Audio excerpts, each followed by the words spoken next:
ஐயா புரட்சித் தலைவர் பிறந்த நாள் விழாவை கூப்பிட்ட என் மதுரை மக்களுக்கு, என் கூட பிறக்காத அண்ணன் நம்பி சித்தப்பா பெரியப்பா எல்லோத்துக்கு நான் வணக்கத்தை சொல்லிக்கிறேன். முக்கியமா இந்த கூட்டத்துக்கு என்னை அழைத்த முன்னாள் அமைச்சர், கூட்டுத்துறை அமைச்சர் அண்ணன், பாசத்துக்கும் நேசத்துக்கும் பண்பாளர், யாருக்கு வேணாலும் ஃப்ரீயா ரேஷன் கார்டு போட்டு கொடுக்கிறவர், அப்படிப்பட்ட ஒரு மனிதர் செல்லூர் ராஜன் என்ற நான் அந்த மேடையில் சொல்லிக்கிறேன். அதே மாதிரி புரட்சி தலைவருடைய இளைஞரணி செயலாளர் அண்ணன் சோலை ராஜா, அவர் உண்மையிலே ராஜா மாதிரியே இருக்காரு. ஏன்னா இங்க உள்ள இளைஞர்கள் கூட சரியில்லை, அவனே இளைஞர் மாதிரி இருக்காரு. அவனை ஃபீல்டு வந்து அப்படி பார்க்கிறார் கரெக்டா. ஏன்னா மாநகராட்சியிலே அத்தனை நோண்டி நொங்கெடுத்தவரு முத்தனை விடுவார. அதே மாநகராட்சியை மட்டும் பார்க்காதீங்கன்னு இங்க உள்ள டிக்கெட் ஃபுல்லா போயிட்டு வாங்கனே, அப்பதானே அது நல்லா இருக்கு. கொஞ்சம் வைத்தியத்தையும் பார்த்து கொடுக்கணே.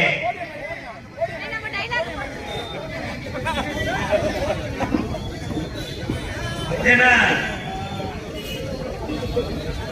உண்மையிலே ரொம்ப அண்ணனுடைய பொறுப்புகள் கரெக்டா அண்ணன் கூட்டுறவுத்துறை அமைச்சர் செல்லூர் ராஜனை நல்ல ஆளா தேர்ந்தெடுத்து கரெக்டான இது கொண்டு வந்திருக்காரு.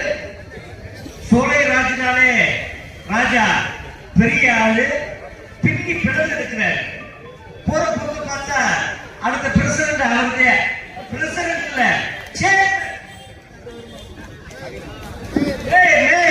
அடுத்த மேயர் ஆகுது. அவளை பிரம்மாண்டமான ஊருக்கு. ஏன்னா நான் எங்க சொல்றது தப்பா நினைக்காதீங்க.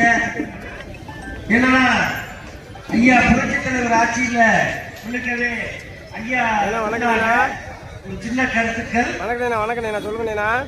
அந்த காலத்துல புரட்சி தலைவர் ஐயா கூரை வீடு, ஓட்டு வீடு, அதே மாதிரி காலனி வீடு, இதுக்கு ஒத்த பல்பு போட்டு ஒத்த பல்பு போட்டு அதுக்கு கரண்ட் ஊருக்கு வராது. நிறைய ப்ரோக்ராம் இருக்காது. இன்னமே ஸ்டார் குட் சார் ஃபங்க்ஷன் 5 ஃபங்க்ஷன் இருக்கு சிட்டிக்குள்ள. புரட்சி தலைவர் எம்ஜிஆர் ஐயாவுக்கு அப்புறம் புரட்சி தலைவர் அம்மா அவர்கள் வந்தாங்க. அவங்க ஏலபாளையில பார்த்து ஸ்டார் குட் சார் ஃபங்க்ஷன் 100 யூனிட் ஃப்ரீன்னு கொடுத்தாங்க. இந்த 100 யூனிட் யாருமே 80 யூனிட்லயே ஓடி இருக்கும், 60 யூனிட்லயே ஓடி இருக்கும். அதுக்கு காசு கேட்க மாட்டாங்க. இது ஓடல அப்படின்னு ஹோல்டர் வந்துச்சு. அதே மாதிரி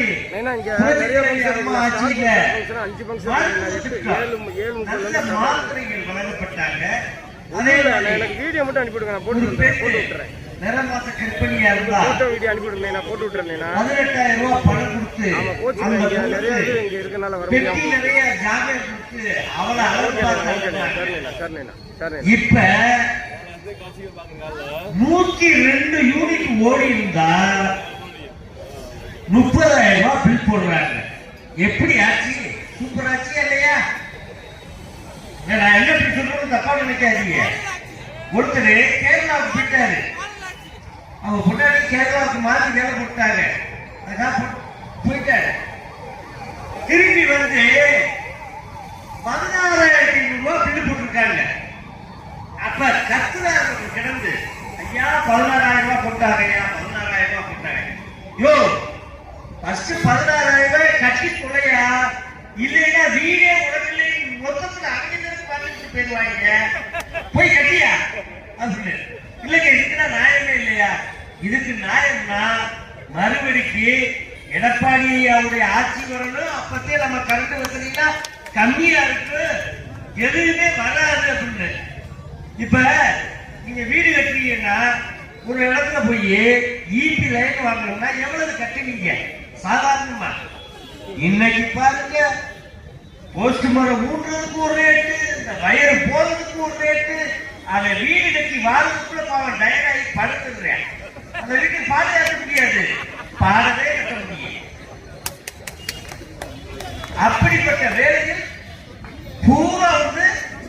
இந்த திமுக அரசு பண்ணுது. இதை கேட்டோம்னா கஞ்சாக்களுக்கு குற்றவாளி ஆயிக்க ஏற்கனவே 10 பிரச்சனைகள்லாம் கொஞ்சம் ஆச்சு. அதையெல்லாம் நான் சமாளிச்சு வந்துட்டேன். ஏன்னா வீணா போன வடிவேலு அந்த ஆளு என்ன சொல்றான்னா, உடனே சதறி கிடக்குறாங்க, வரவே மாட்டாங்க. டேய், நாங்க இன்னைக்கு அடிச்சுக்குருவோம், எங்க பங்காளி சண்டை நாளைக்கு முடிஞ்சிடும், நாங்க ஒன்று சேர்த்துக்குருவோம். நீ யாரு? நீ எப்ப வந்து ஏடிஎம்கே பேசுவியோ அப்பவே நாங்க ஜெயிச்சுட்டோம்டா. நீ ஆம குழந்தை வேண்டாம், ஆம குழந்தை கட்சி. நாங்க வந்து அழகான கட்சி.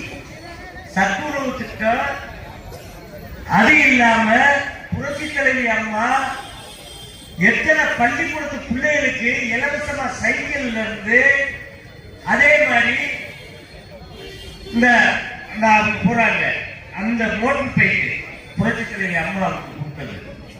பாதி இதுவே தொகை கட்டி எத்தனை பேருக்கோ, அதே மாதிரி மாற்றுத்திறனாளி அவங்களுக்கு எத்தனை வண்டி நம்ம அக்கா அம்மா புரட்சி தலைவி அம்மா செஞ்சிருக்காங்க. இது மட்டுமா? அண்ணே, இந்த ஆட்சி எல்லாரும் ரேஷன் கடையில் போய் கேமரா வாங்கினீங்களா? நான் போய் வாங்கினேன். 2 காச கண்மத்தை கொடுத்தாங்க. அம்மா எடப்பாடி ஆட்சியில் இருக்கும் போது 6000 ரூபாய் பணம் ஐயா ஸ்டாலின் ஐயா சொன்னாங்க. இப்ப அவர் 3000 ரூபாய் கொடுத்துருக்காரு. இது என்ன நியாயம்? ஏன்னா மாமியா உடைச்சா மண் சட்டி, மரும உடைச்சா புன் சட்டி. அது மாதிரி நம்மளை எப்போதுமே ஏற்றி விட்டு இன்னைக்கு எடப்பாடி அறிவித்திருக்காரு, வீடு இல்லாதவங்களுக்கு வீடு கட்டி கொடுக்கப்படும் திட்டம். பெண்களுக்கு எப்படி பசு பிரியோ அதே மாதிரி ஆண்களுக்கு பிரி வசதி, பசு பிரி கொடுத்தா 2 கொடுங்க, இல்லைன்னா யாருக்குமே இல்லைன்னு சொல்லிட்டு போங்க. ஏன் போட்டு பாடாப்படுத்துறீங்க? பாவம், அந்த பெரியவர்னா எப்படி நடந்து வருவாரு? ஒரு வெயில் அடிச்சுட்டு இருக்கு, ஒரு மழை பெய்ய, பனி அடிக்கு, நம்ம தாங்குவோம், அவன் தாங்குவாரா? அது போக முக்கியமான திட்டம் எல்லாத்தையுமே எடப்பாடி சொல்லியிருக்காங்க. இன்னைக்கு அதே தப்பா நினைச்சுக்கிறாங்க.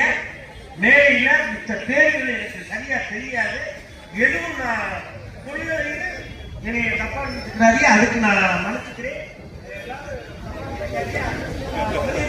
தப்பா நினைக்காதீங்க. ஏன்னா அப்படிப்பட்ட பூரா பொய்யா அடித்து விடுறது. அதை செய்வோம், இதை செய்வோம், இதை பண்ணிடுறேன், அதை பண்ணிடுறேன், எதத்தையும் பண்ண புரிய. என் ஐயா எடப்பாடி முதல்வராக இருக்கும் போது 21 ஜாமீன் கொடுத்தாரு. 21 ஜாமீன். அந்த 21 ஜாமீனை உருவாத வெள்ளை கட்டி இன்னைக்கு 1 கிலோ பச்சரிசி, 1 கிலோ சீனி, இதை கொண்டு போய் எப்படி